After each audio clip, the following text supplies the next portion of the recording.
বিপুল ঐশ্বর্যের অধিকারী হচ্ছে ঋতুরাজ বসন্ত। পলাশের রঙে রাঙিয়ে আসে বসন্ত। বসন্তের আগমনে তাই পুলকিত সবকিছু। আসলে ফাগুনের আগুন লেগেছে নবীন হৃদয়েও।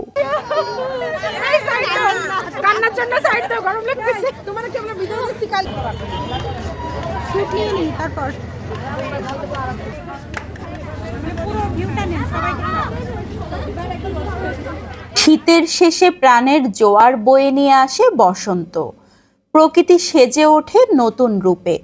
অপরূপা এ ফাগুনের রূপে করি আমরা নিত্য অবগাহন। আমাদের মেয়েরাও আজকে ঠিক তেমনি। মেয়েগুলো সবাই একত্রে বলে উঠেছে, আমরা ফাগুনকে বরণ করে নিতে চাই। তার ছোট্ট একটা আয়োজন করেছি আমরা। যদিও ওরা সারাদিন এত বেশি ব্যস্ত থাকে, সকালবেলা স্কুল করেছে, তারপর একাডেমিক কোচিং করেছে, তারপরে আরও একটা ব্যাচ করলো। এখন ব্যাচের পর আমরা নিয়ে যাব ছোট্ট একটা পার্টি করার জন্য। তো ওদেরকে বলেছি হাতে সময় অনেক কম, এই জন্য আমরা ছোটোখাটো একটা ফুচকা পার্টির আয়োজন করেছি। রাস্তার ধারে দাঁড়িয়েই কিন্তু খেতে হবে, সময় অনেক কম, না হলে সন্ধ্যা লেগে যাবে, আবার দ্রুত বাসায় ফিরতে হবে, তারও একটা তাড়া রয়েছে। সারাদিন এত কষ্ট করে, তারপরেও ওদের এই আবদারটুকু যদি না রাখতে পারি তাহলে আমরা ব্যর্থই থেকে যাব। এই জন্য আমরা সবাই মিলে চেষ্টা করছি ওদের এই ছোট আবদারটা পূরণ করতে। ওরা চেষ্টা করেছে ওদেরকে হলুদের রঙে রাঙিয়ে তুলতে, যদিও ওরা ওইভাবে পারেনি, কারণ সবগুলো স্কুল থেকে এসেছে। স্কুল ড্রেস চেঞ্জ করাও একটু কঠিন ব্যাপার, পুরোটা চেঞ্জও করতে পারেনি, কোনো রকম চেঞ্জ করে দিয়েছি আমরা কোচিংয়ে। তারপরেও মোটামুটি ওদেরকে আমরা যতটুকু পেরেছি সেভাবেই করে দিয়েছি। ওদের মুখের দিকে তাকালেই কিন্তু বোঝা যাচ্ছে সারা দিনের ক্লান্তি জড়ানো মুখগুলো। বাচ্চাগুলোকে দেখেন, তারপরেও কত খুশি, এত হ্যাপি থাকে। এদের এই হাসি মাখা মুখগুলো দেখার জন্যেই কিন্তু আমাদের এত আয়োজন। আমরা এত কষ্ট করি, তারপরেও এই কষ্টগুলোকে আমাদের কষ্ট মনে হয় না। মনে হয় সারাদিন পর ওরা যদি একটু হাসতে পারে তাহলেই আমরা সার্থক। আসলে আমার কাছে মনে হয় কেবল বসন্তই জানে ভালোবাসার মানে। তাই নিজেকে শূন্য করে ভরেছে বিশ্বভুবন। চারিদিকে শিমুল, পলাশ, রক্তলাল কৃষ্ণচূড়া প্রকৃতিকে করেছে রক্তিম।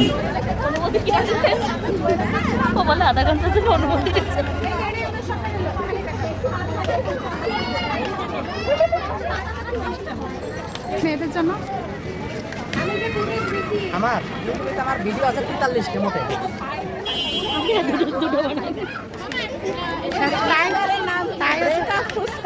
হ্যাঁ না শুনবো না কেন?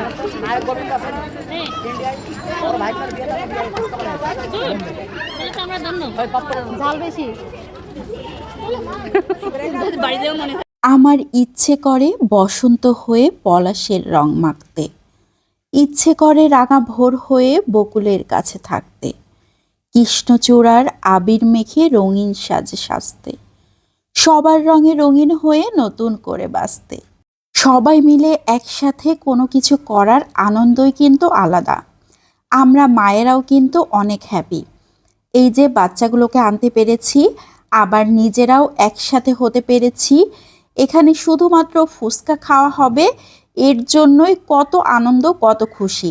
শুধু যে ফুচকা খাবে এটা কিন্তু আনন্দ না, আনন্দ হচ্ছে একসাথে এই যে থাকতে পারাটা, কিছুক্ষণ পড়াশোনা সব কিছু ভুলে আনন্দ করা, এই যে একসাথে ফটোশ্যুট করা, হাতে হাত রাখা, সবাই একসাথে গল্প করা, কিছুটা সময় কাটানো, আসলেই অনেক মজার।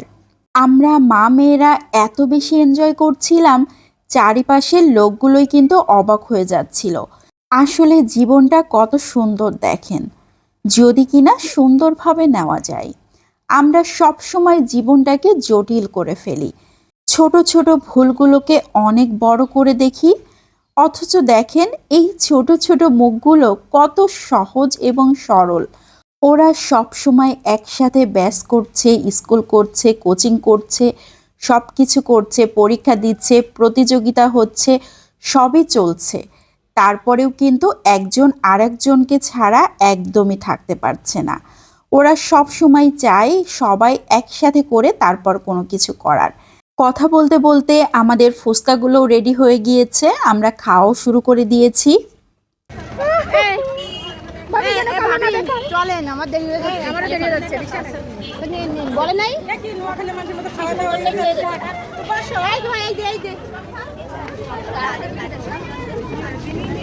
আসলে এত মজার মজার মানুষের সাথে পরিচয় না হলে বুঝতেই পারতাম না জীবনটা এত সহজ সরল এবং সুন্দর। এত ভালো লাগা কাজ করে মাঝে মাঝে, মনে হয় যে এত ভালো ভালো মানুষের সাথে পরিচয় হয়েছে, কথা হচ্ছে, একসাথে থাকতে পারছি। কান্নার জন্য সাইড দাও, গরম লাগতেছে। তোমাকে আমরা ভিডিও দিচ্ছি, কালকেই দেখাও। ও ফুচকা পার্টি থেকে যেতে চায় না, বুঝছেন? আমি চলে যাই। বেশি কান্না করে বেশি শুনুনি, সবাই যাও যাও, শুরু করো, তুমি শুরু করো। চলো এই যে রিকশা গাড়িতে গেল ওরে করলাম। আমাদেরটা ঝাল দিছে একটু। আমাদের ছোটখাটো ফুচকা পার্টি তো শেষ হয়ে গেল, এখন বিদায়, যার যার বাড়ি ফেরার পালা। আসলে বিদায় শব্দটি মনে যেন দুঃখ অনুভব করিয়ে দেয়। তাছাড়া বিদায়ের কারণে অনেক কাছের মানুষ একে অপরের থেকে দূরে চলে যায়, তখন নিজেকে যেন অনেকটা অসম্পূর্ণ বলে মনে হয়। তবে বিদায়ের মধ্যেও কিন্তু পার্থক্য রয়েছে। আমরা আজকের মতো বাড়ি ফিরে যাচ্ছি, কাল আবারও সবার সাথে দেখা হবে ইনশাল্লাহ। সেই পর্যন্ত সবাই ভালো থাকবেন, সুস্থ থাকবেন, আমাদের মেয়েদের জন্য দোয়া করবেন, ওরা যাতে সব থেকে ভালো মানুষ হয়ে গড়ে উঠতে পারে। Bye bye.